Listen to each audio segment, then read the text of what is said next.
ఇక శశి తరూర్ ఎపిసోడ్ తర్వాత ఇప్పుడు దిగ్విజయ్ సింగ్ ఎపిసోడ్ కాంగ్రెస్ పార్టీకి తలనొప్పిగా మారిన పరిస్థితి. Bharatiya Janata party and RSS ఈ రెండు సంస్థాగత శక్తిపై దిగ్విజయ్ సింగ్ ప్రశంసలు కురిపించారు. సో అంటే అంతర్గత ప్రజాస్వామ్యం ఉందని కాంగ్రెస్ లో అంటూ ఉంటారు కదా ఎంజీ రావు గారు. ఇప్పుడు అంతర్గత కూటముల దిశగా కాంగ్రెస్ పార్టీ వెళుతూ ఉన్నట్టుగా స్పష్టమైన సంకేతంగా ఇది కనిపిస్తున్న పరిస్థితి. మోదీ కూడా చాలా సందర్భాల్లో ఉన్నారు కాంగ్రెస్ పార్టీ చీలిపోతుంది అని చెప్పేసి. ఏంటి కాంగ్రెస్ పార్టీ చీలిపోబోతోందా? అండి, ఇప్పుడు కాంగ్రెస్ లో అంతర్గత కుమ్ములాట్లు బయటపడుతున్నాయి. ముఖ్యంగా రాహుల్ గాంధీ నాయకత్వం మీద ఒక రకమైన తిరుగుబాటు ధోరణి అక్కడ మనకు కనిపిస్తుంది అనమాట. ఎందుకంటే బీహార్ ఎలక్షన్ ఇప్పుడు 2014 నుంచి అంటే మోడీతో కాంగ్రెస్ పోరాటం మొదలైనప్పటి నుండి రాహుల్ గాంధీ ఆధ్వర్యంలో ఇప్పటి వరకు 99 అపజయాలు మూటగట్టుకుందనమాట. రాహుల్ నాయకత్వం ఏంటంటే అటు మోడీ నాయకత్వాన్ని ఢీకొనలేకపోతుంది అనే ఒక సంకేతం అనేది ఇప్పుడు కాంగ్రెస్ క్యాడర్లో కాంగ్రెస్ నాయకుల్లో వెళ్ళడం జరిగింది. ఒక రకంగా బీజేపీతో పోలిస్తే కాంగ్రెస్ అనేది చాలా చాలా వీక్గా ఉందనేది కనపడుతుంది. అందుకని సీనియర్ మోస్ట్ లీడర్స్ అయిన శశి తరూర్, అదేవిధంగా ఇప్పుడు దిగ్విజయ్ సింగ్ ఏమంటున్నారు, ఆర్ఎస్ఎస్ అనేది నేను అంగీకరించను, ఆర్ఎస్ఎస్ని నేను అంగీకరించను, బీజేపీని నేను అంగీకరించను, కానీ వాళ్ళ ఆర్గనైజేషన్ స్కిల్స్ అనేవి చాలా బాగున్నాయి, కాంగ్రెస్ దాని నుంచి నేర్చుకోవాలి, వాళ్ళు ఆర్గనైజ్ చేసే విధంగానే మాట్లాడారు.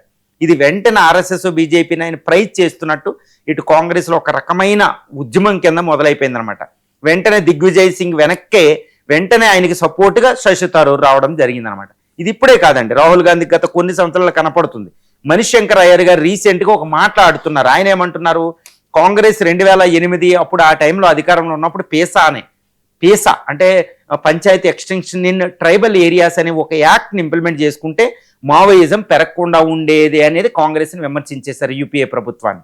గుర్తుపెట్టుకోవాలి. అంటే ఇప్పుడు బీజేపీ నక్సలిజాన్ని అడ్డుకుంటుంది, చక్కగా అడ్డుకుంటుంది, మనం అడ్డుకోలేకపోయామని మణిశంకర్ అయ్యర్ మాట్లాడారు. ఇదంతా ఏముందంటే కాంగ్రెస్లో సీనియర్ లీడర్స్ వాళ్ళు తెలివిగానే మాట్లాడతారు, ఏమీ లేకుండా ఈజీగా మాట్లాడారు, వాళ్ళు క్యాలిక్యులేటెడ్గా మాట్లాడుతున్నారు. ఎవరికి వ్యతిరేకంగా? కాంగ్రెస్లో ఉన్న నాయకత్వం గాంధీ ఫ్యామిలీకి ఎగ్నిస్ట్గా మాట్లాడడం జరిగింది. శశి తరూర్ గారి విషయం మనం చూస్తున్నాం. అంటే ఏంటి, మోడీ గారు షా ఒక రకంగా ఒకటి చెప్తున్నారు, కాంగ్రెస్లో చీలిక వస్తుంది, కాంగ్రెస్ విడిపోబోతుంది, కాంగ్రెస్ నాశనం అవబోతుంది, కాంగ్రెస్ ముక్తి భారత్ వచ్చేలాగానే నేను చేస్తా, కాంగ్రెస్ ముక్తి భారత్ అని మోడీ గారు మాట్లాడుతూ ఉంటారు, షా కూడా అదే మాట్లాడుతూ ఉంటారు, రీసెంట్గా అమిత్ షా కూడా మాట్లాడుతున్నారు. అంటే కాంగ్రెస్లో చీలిక దిశగా వెళుతుందా అనేది ఇక్కడ దీన్ని బట్టి మనం అవగతం అవుతుంది. ఏ విధంగా అవగతం అవుతుందంటే కాంగ్రెస్లో సీనియర్ లీడర్సు ఇప్పుడు రాహుల్ ఆధ్వర్యంలో ఉన్న కొత్త లీడర్లు రావడం, ఈ కాంగ్రెస్ సీనియర్ లీడర్కి ఇది ఒక రకంగా అవమానం జరగడం అని వాళ్ళు తట్టుకోలేకపోతున్నారు అనమాట. అది అప్పుడప్పుడు బయటపెడతారు. రీసెంట్గా అంతకుముందు హోమ్ మినిస్టర్గా పనిచేసిన చిదంబరం గారు కూడా ఇలాగే మాట్లాడడం జరిగింది.